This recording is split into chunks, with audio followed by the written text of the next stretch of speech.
Okay, I want to talk about the myth of work-life balance and why it's maybe an overrated concept, right? We have been historically taught to believe that we can balance our personal and professional lives, right? And that we can have the right mix of both things. As if we can be a person in our home lives and a different person in our professional lives. And as long as we get the amount of hours in each right, that we will be fine with that. And the truth is, you're the same person in both places. You are your personal self in your home life. And for the most part, we're our professional selves in our home life. And yet we try to create these two different lives that we can live with different standards and different expectations and different versions of ourselves. When really the best pathway forward towards a life where you feel fulfilled is if you can be both things in both places. Now, add to that the fact that the world we live in now is you can't just leave the door at 5 o'clock and not think about work again until 8 o'clock the next day. That's not the world we live in anymore. Everything is bombarding us all the time. Our children can text us when we're at work, and we can get bills on our email while we're trying to do something important mentally in our professional lives. And of course, we all know, conversely, we can get emails on our weekend. And even if we're not actively engaging in work-related communications, maybe we see work-related stuff on Facebook groups, maybe we're on LinkedIn and getting posts about things, there really isn't a balance to be had between the two things. So I would challenge you to reconsider some of the concepts around work-life balance towards something closer to work-life integration.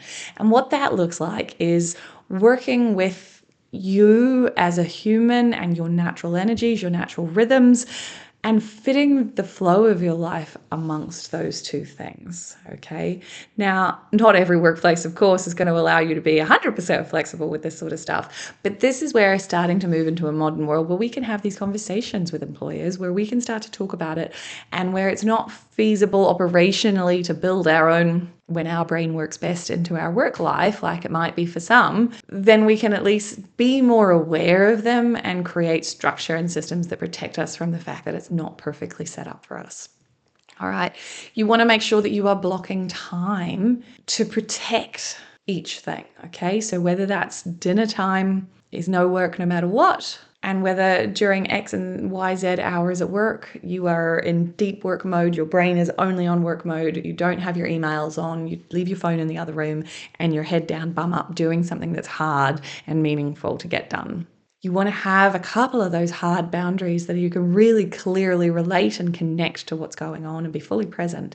But then the rest of the time, we want to make those choices to have soft boundaries. Remember, we talked about hard versus soft boundaries.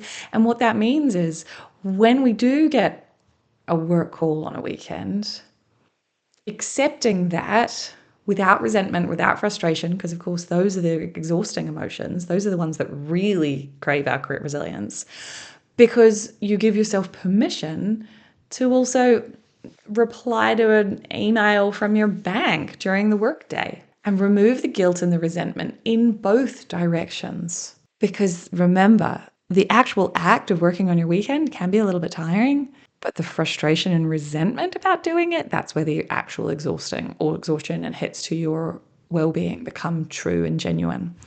So if you can go both ways and go, oh yeah, well, it's some give and take. And then when things come in during the workday and you do respond to them guilt-free, because you know that the integration is there, right? I also want you to have conversations with your manager about what flexibility looks to you, okay? We have shifted. Some ways it's great, some ways there's still some way to go when it comes to offering workplace flexibility. For example, for mums, right? It's kind of widely understood that mums need some more flexibility in their roles. The issue with this is that it creates this us and them resentment, right? As people are like, oh, it's always the mums that get to leave early, or, oh, here she is swanning in late because of the school drop off, or, oh, she always gets the school holidays off. And it adds both to gender inequality because women are kind of resented or avoided hiring in some situations because they're like, oh, well, she's going to want all of this flexibility that I can't offer. But it also doesn't serve that person as an individual because they're constantly feeling guilty and constantly they're not oblivious to the fact that people stare at them as they're walking out the door to do the school run. So instead, we should be shifting towards a cultural norm whereby flexibility is accepted for whoever you are and whatever it is you need. And that might mean flexibility for you because you play roller derby on a Thursday night and you want to make sure you get there on time.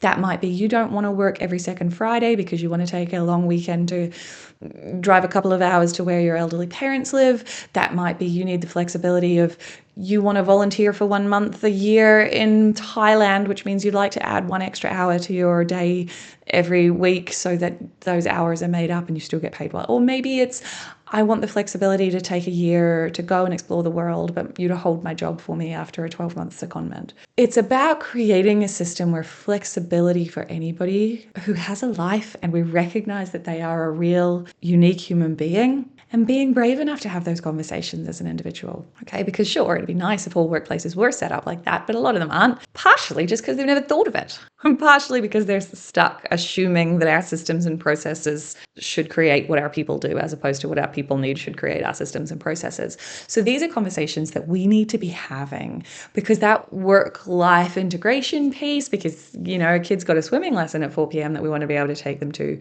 shouldn't be more or less of a conversation than I've got band practice on a Saturday morning, so I can only work every fourth Saturday. Whatever that looks like should be a conversation that we're able to have. We should speak up about it, and we should be purposeful about what we need and the opportunity cost of those things. All right. I also want to think about looking at success of work-life integration from a zoomed out perspective, okay? Because a lot of people remember that frustration and resentment is one of the most exhausting kind of things to have going on. So I want you to try to reduce your frustration in the day-to-day by, rather than having full-on guilt about the fact that you did a long day today and so you had to get Uber Eats for dinner and your kids have eaten terribly for 4 days this week.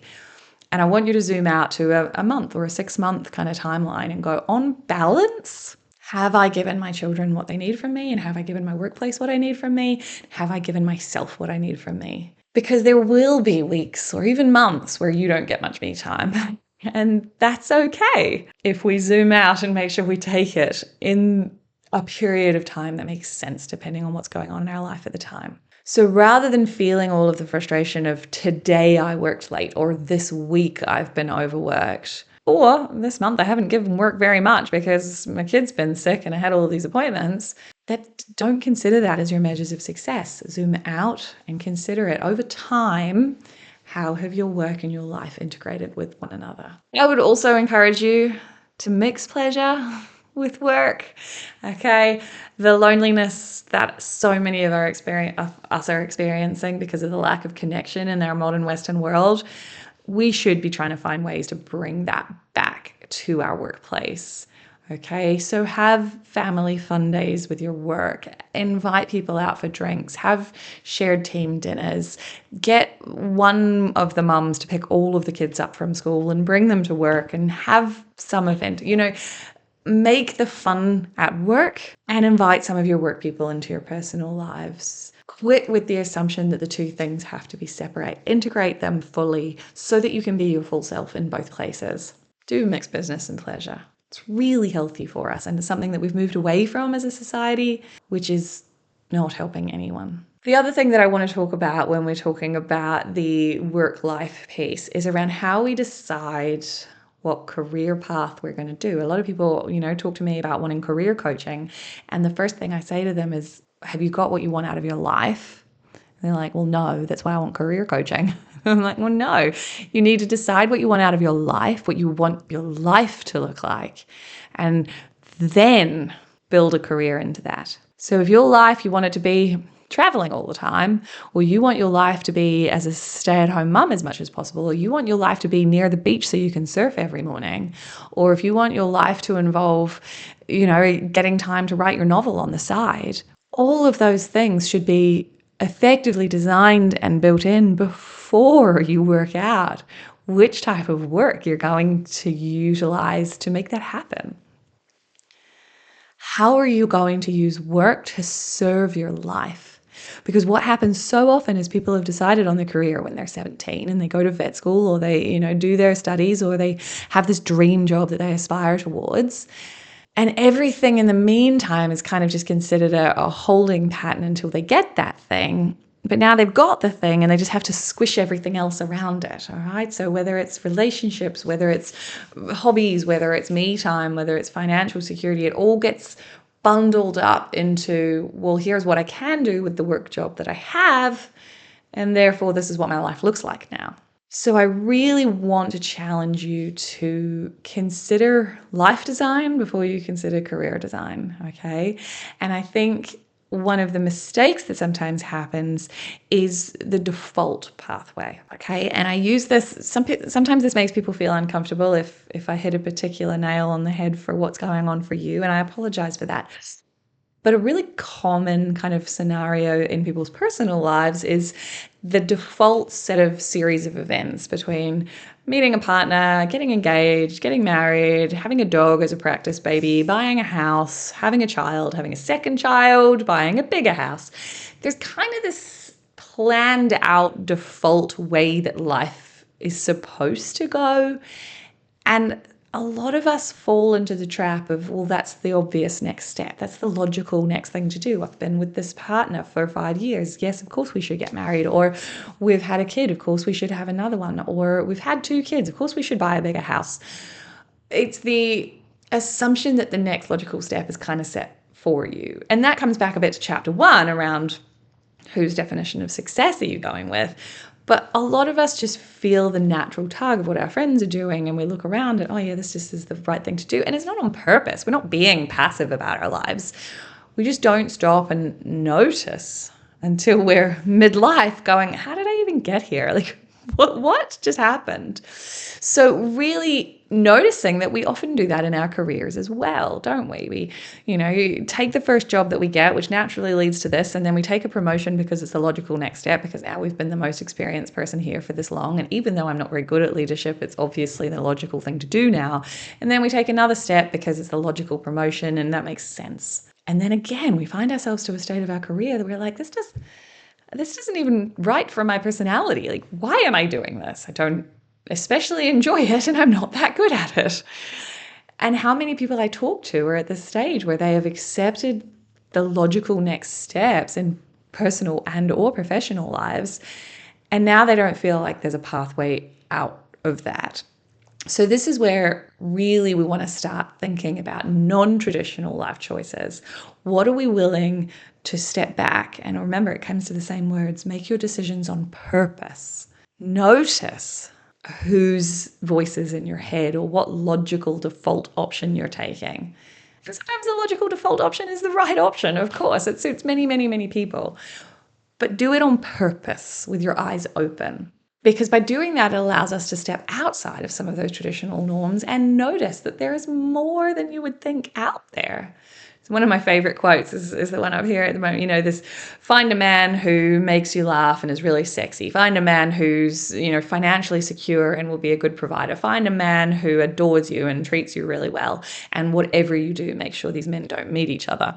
We have a little bit of assumption when it comes to a human to think that one person can provide all of those things for us. And I don't think that's very fair. I think it's a bit of unrealistic to expect that any one person in a relationship can give you emotional security and financial security and be your best friend and be sexually compatible and be an excellent parent and have the same ambitions towards family life as you. I think it's a really big ask. And the same is true of your job. How many of us want a job that's exciting and we get to save lives all of the time, but not too stressful? How many of us want a job where we get to work with a team that feels like family and it feels like a really strong community, but we don't want the black sheep in the family and we don't want to have difficult conversations and we just want somebody to be fired if they're the annoying one? How many of us want to have a job that is really fulfilling and makes us feel good about ourselves and brings us a sense of alignment with our values, but it has to pay well as well? It's not realistic. We expect so much of one job or one career path. So my challenge to you is when you notice that you're taking default choices and that maybe you want to step out of traditional pathways set before you, is one of those non-traditional pathways is you don't have to get everything you want from one job. You can work part-time in an animal shelter and part-time doing pet food sales, which earns really well, but it's a bit soul sucking. You can stay as a clinical veterinary professional and work part time in an animal shelter and part time in dairy practice to get the outdoor peoplesy stuff and earn good money. But if you feel it's a little bit productivity based, well, why don't you go get something somewhere else? Or you can work part time doing emergency work, which is overwhelming and exciting and life saving, and work part time selling Tupperware, which you can do because you just want to talk to people and have slow conversations and visit people for cups of tea. If we can step outside of the assumption that one thing has to meet all of our needs, we can step outside of some of the frustration about the fact that it just can't possibly.